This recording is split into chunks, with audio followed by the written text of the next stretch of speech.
Welcome, deep divers. Okay, get this. Imagine a young lawyer feeling totally buried under what he actually called a mountain of folders, Right. completely fed up with his career path. And then he takes this massive leap, finds a job from a Google search in a country he literally never heard of. Wow. Okay. Fast forward just a few years, and that same guy. He's running a global gaming company and also a huge philanthropic foundation impacting thousands. Sounds like fiction, right? But it's real. It really is an incredible story. Today, we're doing a deep dive into the journey of Uri Poliavich, the CEO and founder of Soft Tibet. His story isn't just about, ambition. It's more like a blueprint, showing how really diverse experiences, even the tough ones, can forge this unique path to success and also real personal purpose. So our mission today is to unpack all that. Yeah, to really get into the elements that shaped him, from those humble beginnings and the unexpected turns. Exactly, to building this multinational business and this very personal foundation. And what's really interesting, I think, is how these experiences didn't just happen to him. They seem to have genuinely reshaped his whole outlook, Yeah. influencing his business thinking, his company culture, his personal drive Yeah. in ways maybe other leaders don't always connect. That's a great point. It shows how embracing the unconventional can actually fuel innovation Right? and purpose. Yep. Gives you a real edge. Definitely. A different kind of competitive advantage in, well, a very global market. Absolutely. So as we get into this deep dive, expect a journey. We'll cover his early travels, that key aha moment in gaming. The betting shops. Trace off two bets, really rapid rise, look at his unique take on company culture, understand what drives him personally. And the foundation work, too, Right. which is significant. Right, and the philanthropy. By the end, you should get some really good insights into how maybe you can leverage change yourself, find your own direction. Okay, let's dive in right at the start. Okay. So, Uri Poliavich, born in Ukraine in 1981, grew up with, as he put it very bluntly, very limited resources. He told us one story that really paints a picture. His parents saved up for 2 or 3 years, just for 1 week at the seaside. Wow. 2 or 3 years. Yeah. And on the beach, there's this kiosk.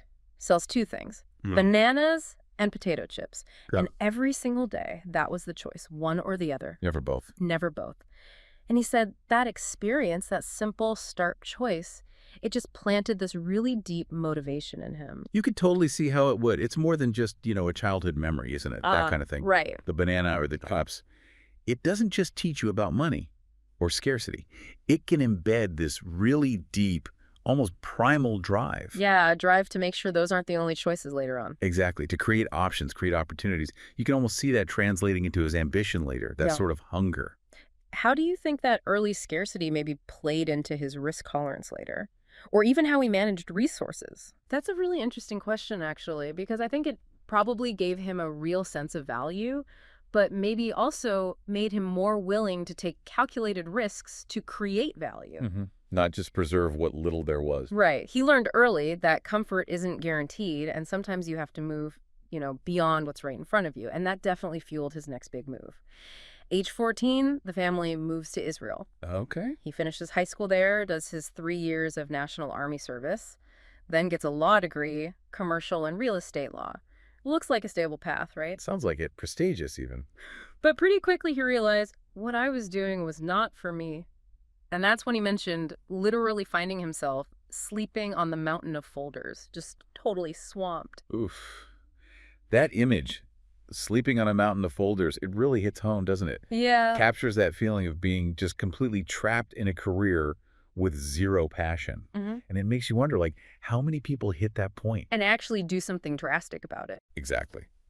For Uri, that something drastic was a random Google search for lawyer jobs, which led him to Kyrgyzstan. Kyrgyzstan. I mean, imagine, 31 years old, packing up, moving to a country he'd, quote, never visited in my life, to run a business for WK Group, managing 100 staff, 100 cashiers. This is incredible. It says so much about adaptability, sure, but also maybe about this inner compass just pointing away from the wrong path towards something engaging, no matter how unknown it was. Talk about a leap into the unknown, yeah. He moved to Moldova next. Okay. Managed white labels for another company, but also started reselling Playtech software. So 2 jobs. Working 2 jobs for 2 years. That's intense. Yeah, really grueling. But that's when he realized, I need to do something myself. That makes sense.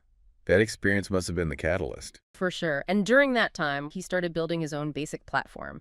He even admitted it wasn't much at first. Right, the registration and someplace to put thumbnails of the game. Exactly. Humble beginnings, but it was the start. Shows that bias for action, just building something. Mm-hmm. He consciously built it as a company with a mixed identity, not tied to one single nationality. He emphasizes diversity, respecting other cultures, learning different approaches. Ah, okay. That makes a lot of sense.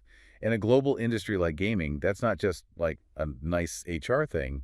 It's a strategic advantage. Totally. Understanding different perspectives helps you make better products, enter markets more effectively. Yeah, it turns his personal experience of otherness from a challenge into like a core strength for the company. Yeah. How many leaders actually do that? Intentionally build a culture around that? Good question. It helps them attract diverse talent, generates richer ideas, makes them more adaptable. It becomes part of their DNA. Mm-hmm. Adaptation becomes the norm. And remember that early motivation, the banana versus chips, that hunger, he says, still drives him. Still there. Yeah. He admits one of the big challenges now is just finding people who can keep up with SoftBet's crazy pace. They need that same drive. I bet. You need a certain kind of person, that specific hunger, to handle that speed. You absolutely do. And it's not just speed, it's the energy level.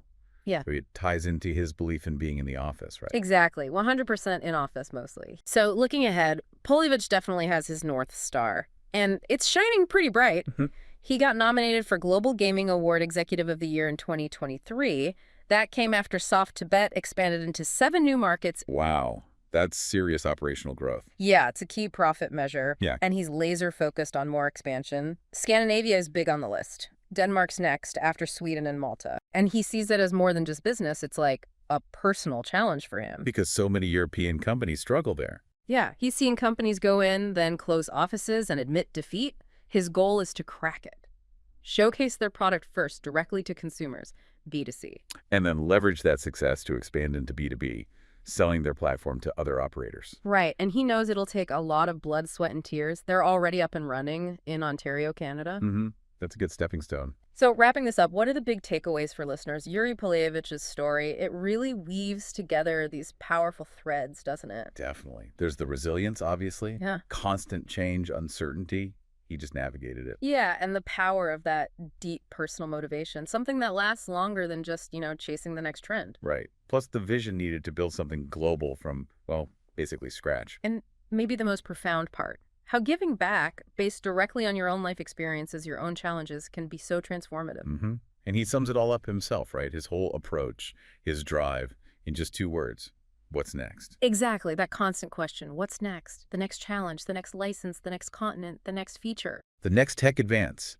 It's this built-in forward momentum fueled by where he came from and what he went through. No room for standing still. His story really is a powerful example of embracing change, turning challenges into big opportunities, professionally and personally through philanthropy. So maybe the thought to leave everyone with is this. What's next? Yeah. How could your own experiences, maybe even the tough ones, the unconventional ones, fuel your next step? Whether that's in your job, your own growth, or maybe making a difference somewhere. We hope this deep dive into Uri Poliavich's world gave you some food for thought. Until next time, keep diving deep.